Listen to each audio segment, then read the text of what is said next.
Today we'll be making cinnamon French toast. Extracts are another way to flavor food and wow our taste buds. They can take the meals from ordinary to extraordinary. Using vanilla extract and spices like ground cinnamon can create a complex flavor profile instead of just relying on syrup and sugar. Spices are a great way to really amplify the taste of your breakfast and wake you up in the morning. In a shallow dish, add the egg, vanilla, cinnamon, and milk. Whisk together until combined. Dip the bread slices in the egg mixture and turn to coat evenly on both sides. Place the bread on a lightly greased griddle or skillet preheated on medium heat.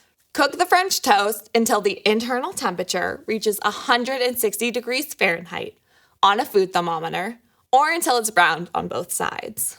You can top your French toast the way you like. Fresh berries, low-fat vanilla yogurt, a dollop of whipped cream to really let those flavors and spices shine.